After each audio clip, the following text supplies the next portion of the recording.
Okay, hello everyone. It is 6 in the morning. It's 4/21, 2021. So, things need to be said here about this story. It's a tragedy, and it's in More Spokane. details about the North Spokane mother who was killed last weekend and her connection to the suspect. So, I've waited a few days before speaking about this, just because I'd like to let as many facts come out that are fairly solid. But my opinion hasn't changed all that much, but the knowledge of the grotesqueness of it doesn't make me feel any better about what I have to say. First, I'm not sure if you believe in God, if you're religious, if you're spiritual. I'm more atheist. I have my own quirky beliefs, but do me a favor right now. Close your eyes. Open your eyes. See that pretty little girl, her daughter, and close your eyes and pray to your God. Pray to your spirits, the earth, the universe. Send energy, send good thoughts, whatever your belief is. Think of that little girl. See her face. And hope the best for her. Hope for strength for her brother and sister. For the father that now is responsible for him. And ask the universe, ask God, Muhammad, whoever you're talking to bless their life and give them some strength. Okay, I've never done that before, not really my thing, but fuck. I hate shit like this. And what I'm going to say is probably going to make you hate me.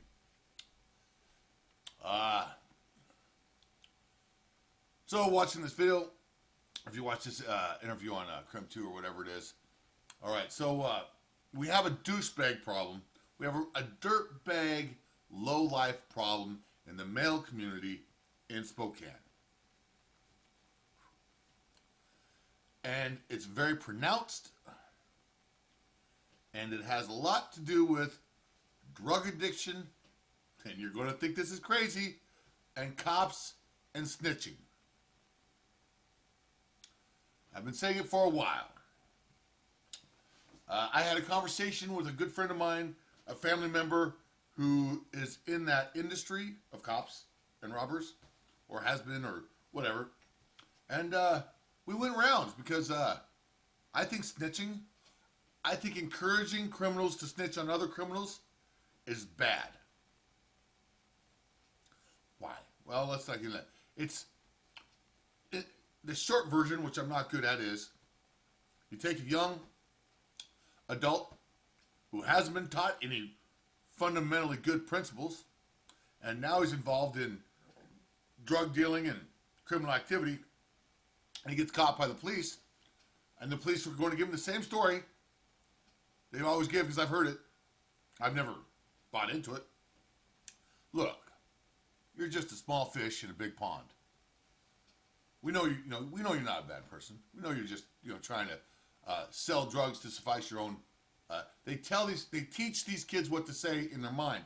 I just sell drugs because I'm an addict and I'm trying to finance my drug addiction. I'm not really a bad person. The cops feed this type of language into the fucking young adult's mind that's not very well developed.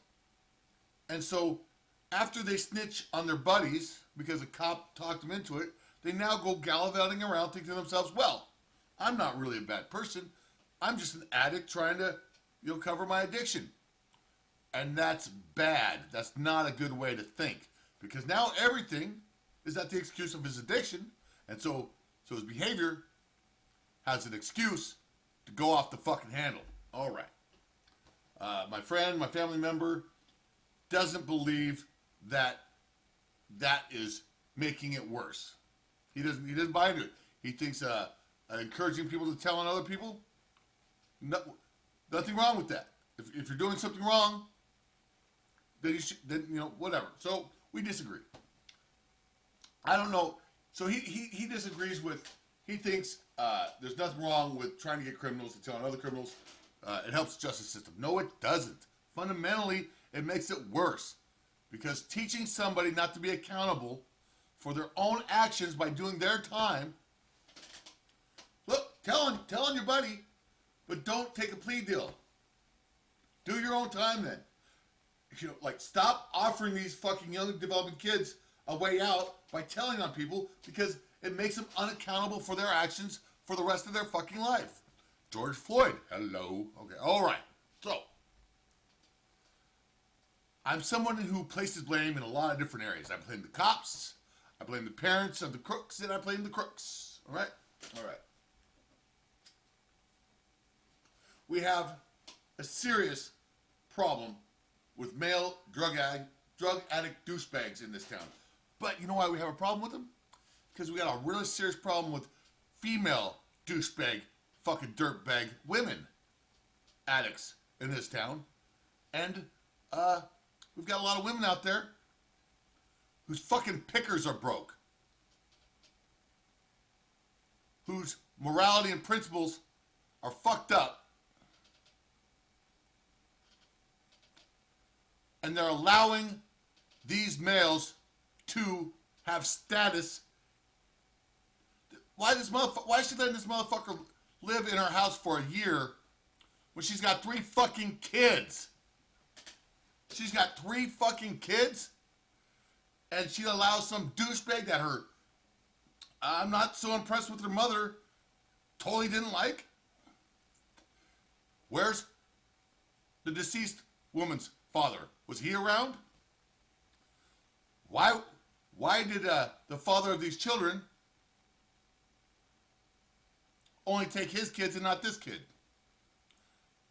He's got some issues. And trust me, divorce and all that shit, it's all fucked up. But we cannot, as sad as tragic this is, not talk about it. Some people might say, well, we know this, Cameron. We understand this. No. It needs to be said. Just like George Floyd needs to be responsible for the fentanyl he put in his fucking system while he was breaking the law, and Chauvin needs to be responsible, right, for keeping it. I don't want to get off track, but he knew Chavez. He knew this motherfucker. He knew that from previous experiences that he didn't need to be so rough with him. He was putting his knee in the back because he didn't like the guy.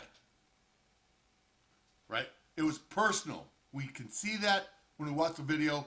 This cop had his knee in the back of Chavez and didn't give a fuck. That's wrong. So the cop needs to go to prison for a while. Not murder. It wasn't murder. It was assault.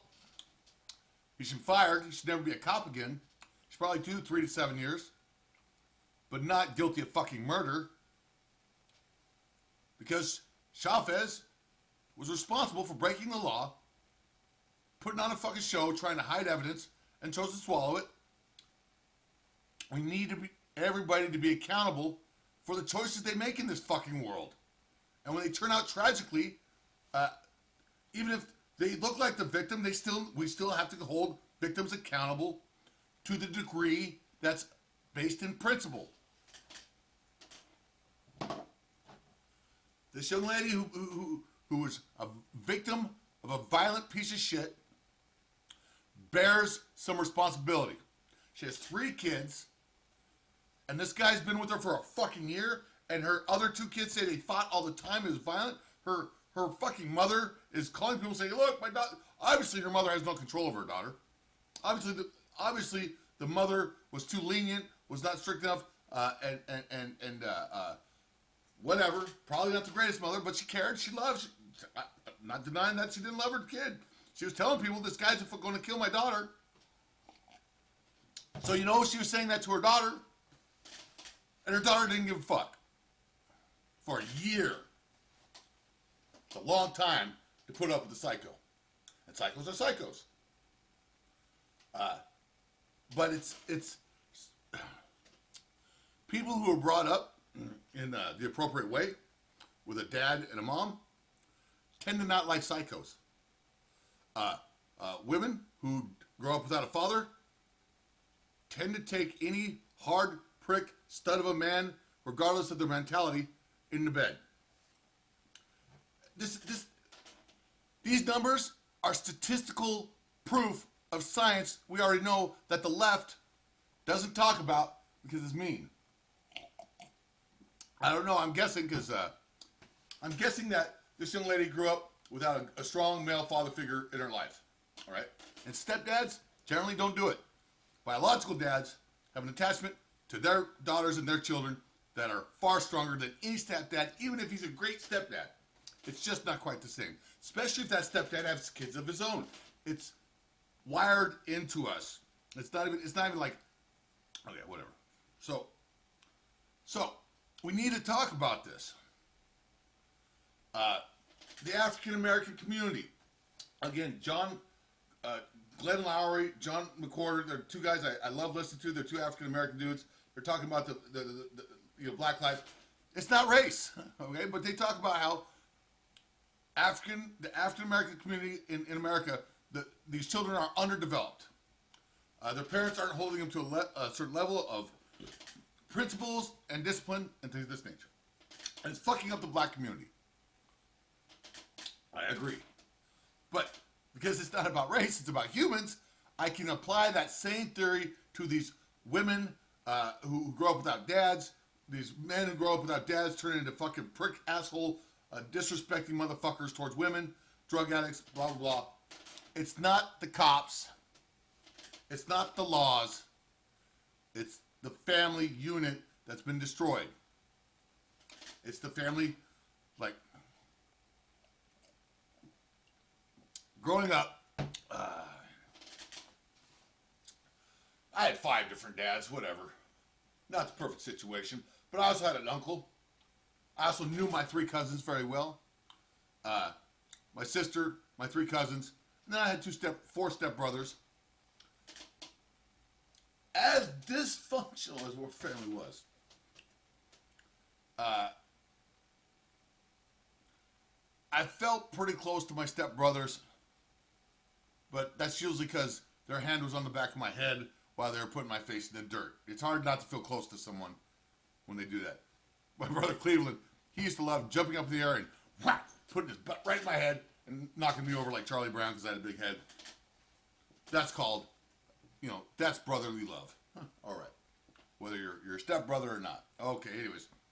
But at the top of the hierarchy was my grandmother. My grandmother was married 5 times. But she also had 14 foster children, owned a nursing home, took care of people, and I never really thought about it before, but she had 5 husbands. The woman always stayed married.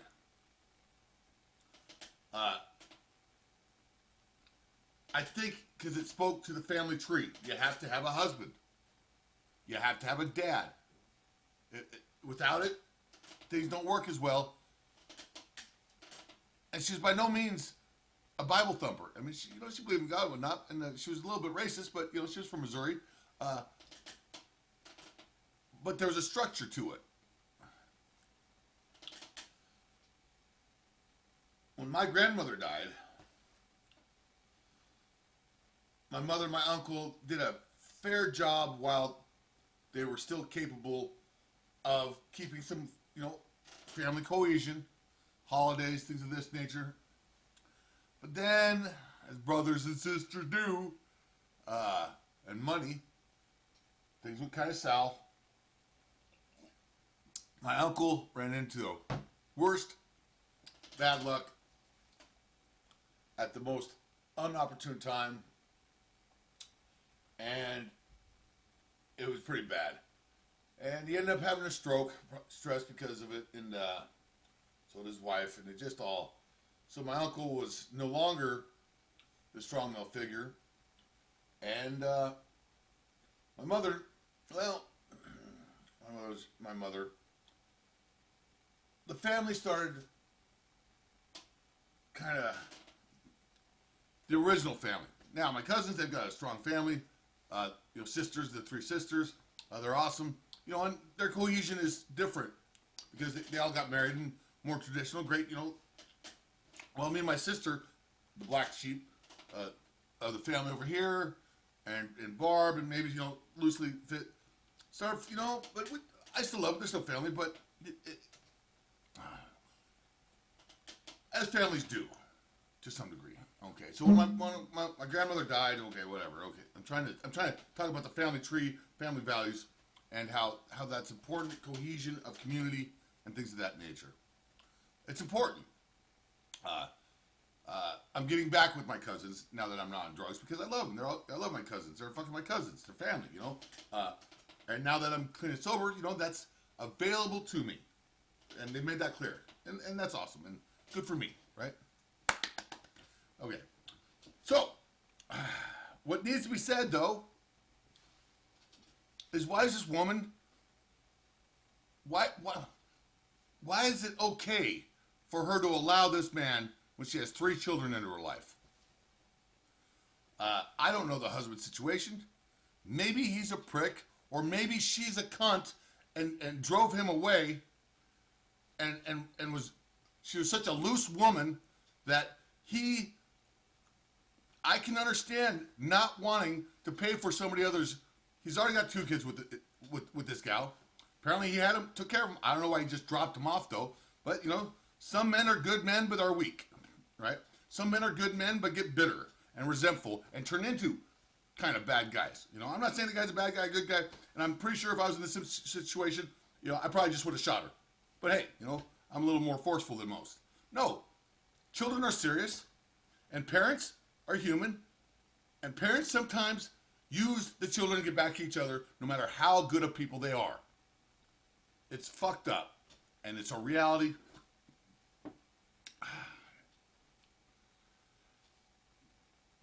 I'm going to say this dude was a addict. He was a drunk.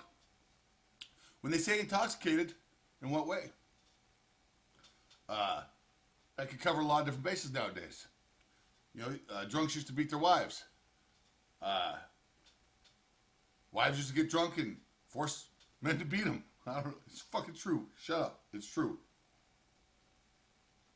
Let's put this out here right now. For you science believers, left-wing idiots. You don't know what science is. You don't know what science is. Studies have found, multiple times, in-depth studies have found that the brain does not differentiate between physical pain and emotional pain. Whereas, if I fucking sock you in the fucking mouth, it hurts, and it's scarring, and that's bad. But when you say certain things that go right to my heart, it's the same trauma. Minus that I could break your jaw, break your ribs or your arm or something of that nature, where women, they're fucking pussies. They can't hurt us. They can't. But they can still scar us emotionally.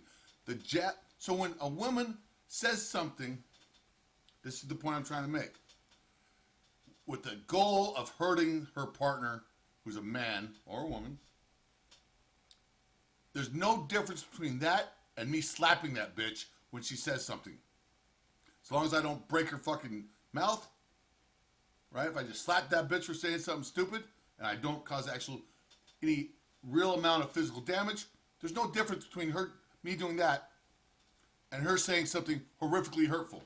The brain does not know the difference between emotional pain and physical pain. Now, physical damage can have long-term effects and is of a higher degree. Yes, I get that. Let's not try to downplay that part. But women can say things to a man that feels like they just got punched. Feels just like it. Bam. And a man's built, when we get punched, we punch back. And women no longer give a fuck about that, and they use it as a tool, just like men has other tools. we need to equal the playing field and held both people responsible, not just idolize women as the victims and everything. You know, it's bad. This is why this woman is dead right now. Because society and the community allowed her to let a monster live with her when she has 3 fucking kids. That's her fault. That's her friend's fault. That's society's fault for allowing this dude to turn into a monster and just roam around.